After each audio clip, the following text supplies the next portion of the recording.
Hey there, BookTube. Noah. Everyone who reads and must converse is the channel. Thanks for coming back by. Today is going to be maybe a crazy video and definitely different. I came across a video just on my feed, and it was Cena at Beating Around the Books. Great channel. I'll have a link to the video that I'm talking about in the description box because it's an older video. I thought it was, I just had clicked on it because it popped up in my regular feed, and I clicked on it and I watched it, and it's hilarious. It was like name 25 books, right?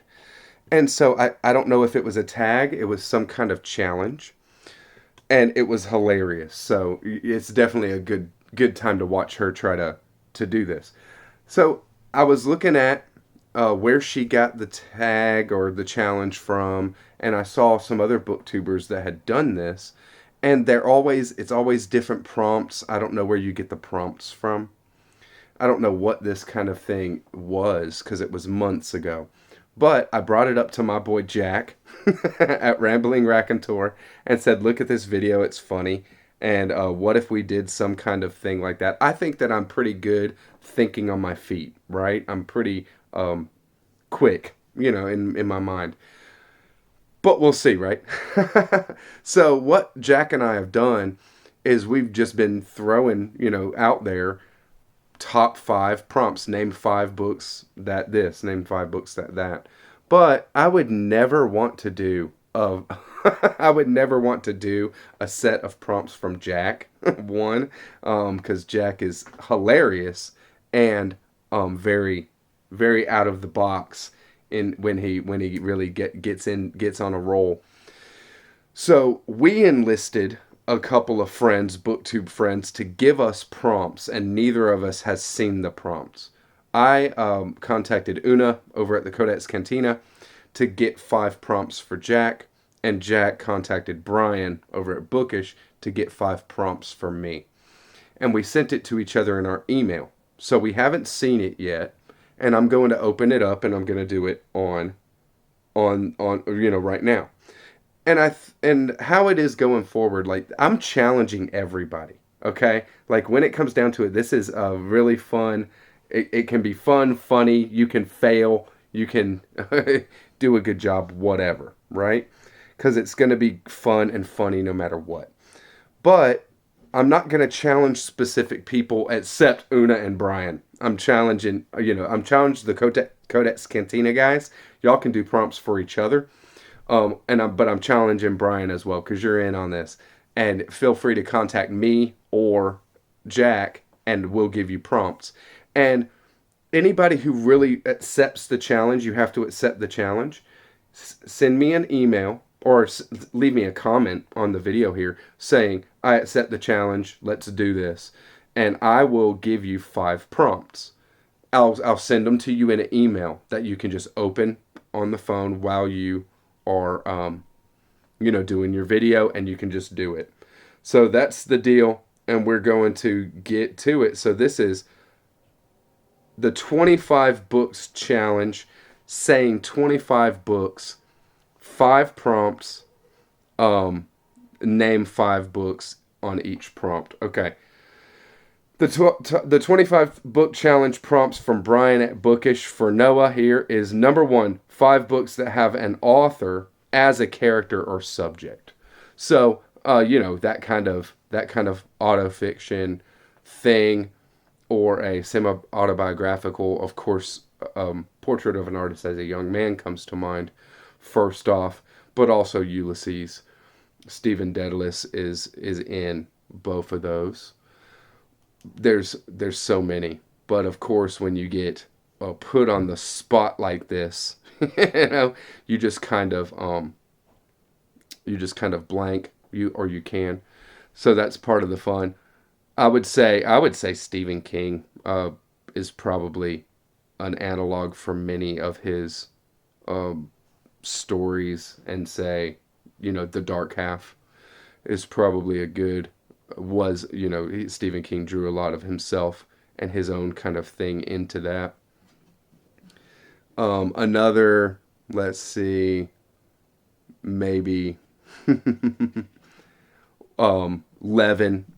from Anna Karenina, for sure, is an analog for, Tolstoy, for sure. In the most recent book that I read, The Broom of the System, David Foster Wallace is probably an analog for Lenore in a big way, because this kind of Amherst college society, and being stuck in this world. I wouldn't go as far as to say Rick Vigorous is an analog for David Foster Wallace, although that might be very, very much true. I guess we'll never know. Maybe I'll read some David Foster Wallace biographies and dig into it more. Who knows? And then finally, fifth one, Alma from Jerusalem. Alma Warren from Jerusalem is an analog for Alan Moore, for sure. Number two, 5 books with a color in the title. Well, there's the primary colors and the secondary colors by Alexander Thoreau. Is that a cheat? Probably. All right, so let's go with, let's see, some colors in the title.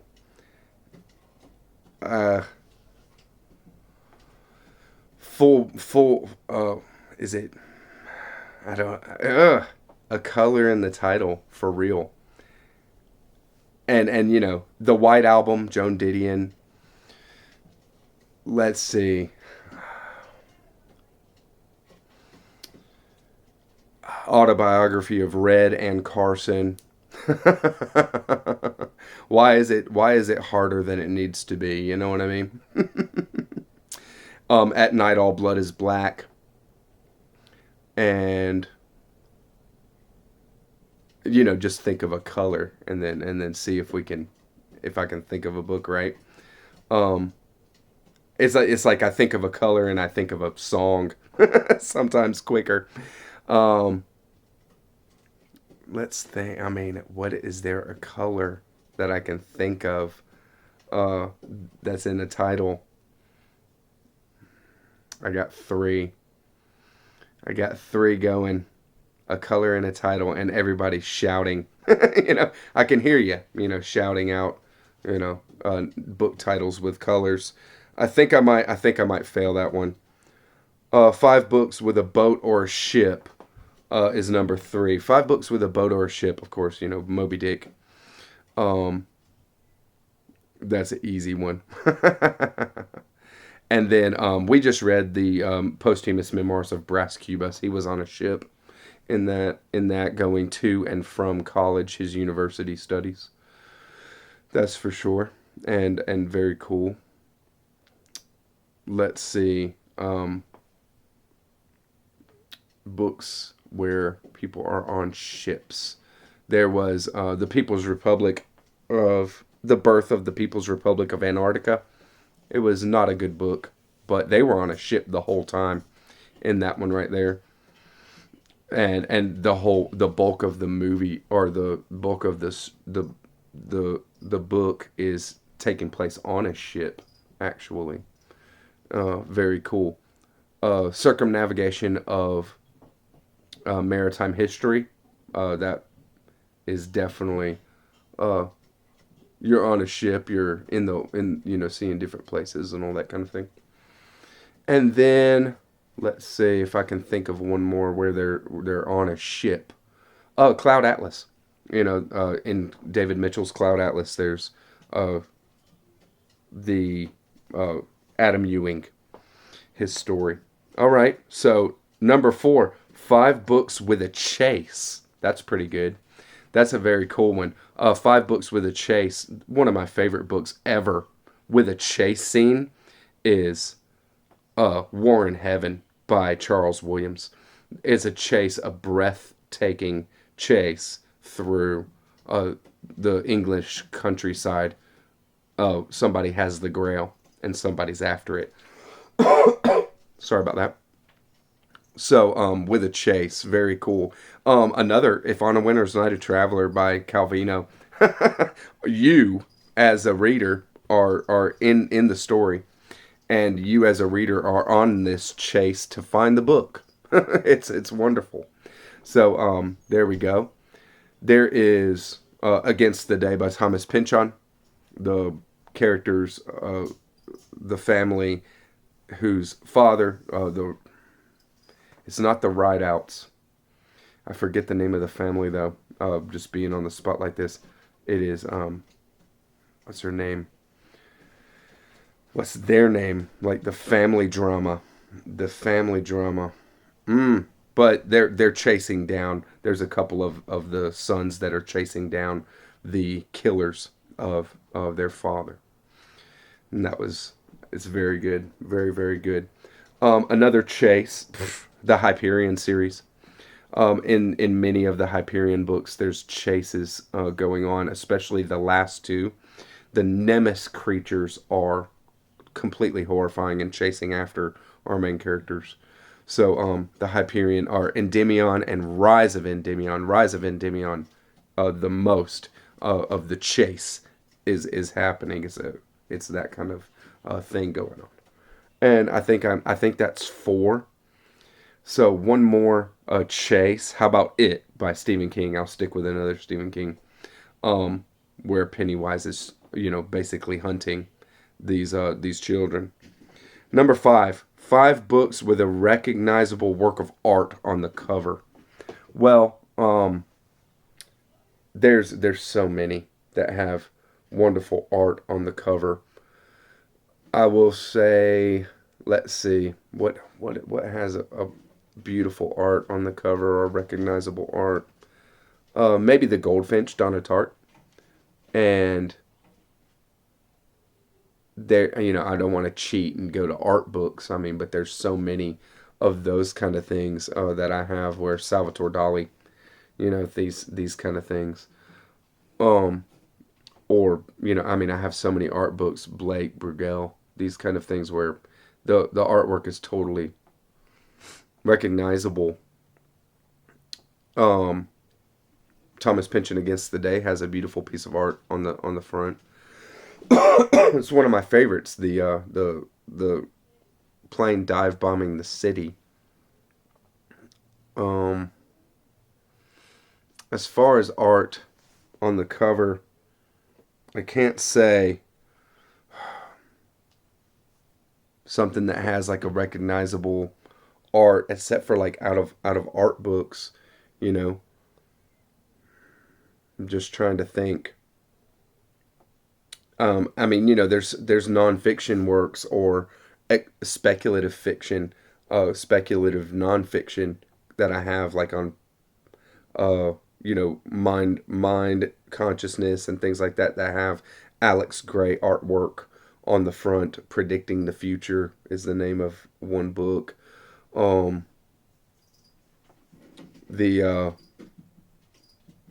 the Robert Anton Wilson. There's some Robert Anton Wilson that has Salvatore Dali on the front. That is very very cool. This kind of thing.